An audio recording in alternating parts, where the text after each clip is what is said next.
doctorarjaybe, and RJ Bruno, and this is another lecture about some running things. This time it's going to be weight training for running. Uh, you know, um, if you're a weight trainer, you're probably talking about running as your cardio.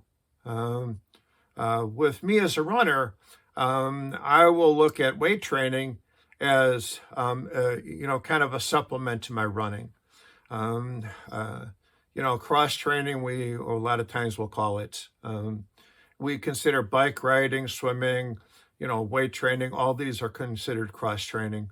The whole idea is that if all you're doing is running, the only muscles you're training are your legs, pretty much. So you want to get the rest of the body involved. Now, definitely if you're swimming, you're stroking, you're moving your upper body, no problem. You can be done with that. If you do running and swimming together, you got a complete, workout of the upper and lower body.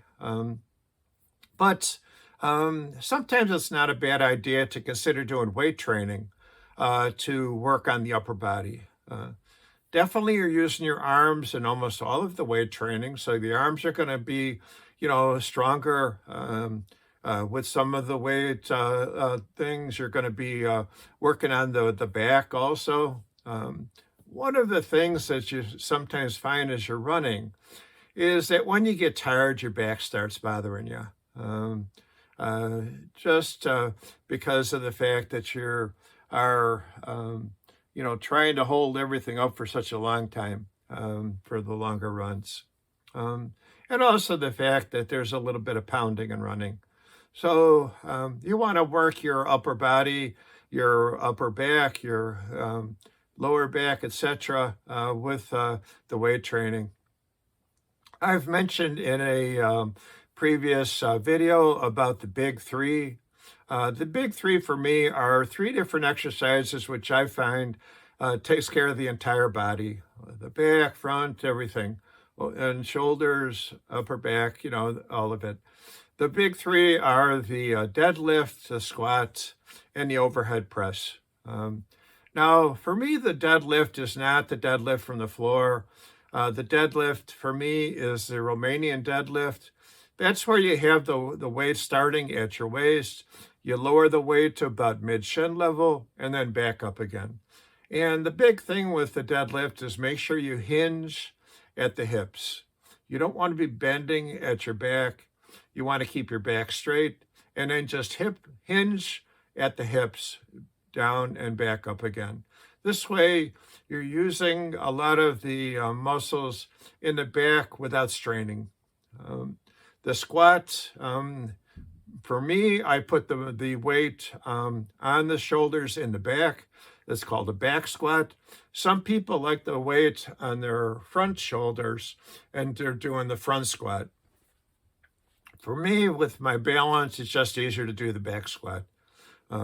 Again, with the back squats, you go down and then you come back up, driving with your quadricep muscles, which are the same muscles that you're going to be driving from when you're running. The prime mover muscles of the runner are the quadriceps in the thigh and the calf muscles in the back of the lower leg. These muscles basically accept the weight when your foot hits the ground. You collapse just a little bit, and then you drive back up again and forward to complete the running push. The last exercise is the overhead press, and that one you're raising the bar overhead. You're working the shoulders, some of the arms, the upper back, the chest. All the upper body is basically worked out with that overhead press. Again, with running, one of the things you're doing is you're, pumping your arms, and, those arms can sometimes get kind of tired. Your upper back, like I said, can sometimes get tired. So if you strengthen those parts of the body, it'll be easier for you to tolerate the longer runs, so you won't get so beat up at the end of the run. And this makes it easier to run. Research has shown that people who do weight training exercises run better, more efficiently, means you're not wasting a lot of movement. And with efficient movements, it's a lot easier to run fast. Okay, take care, and I hope this has helped.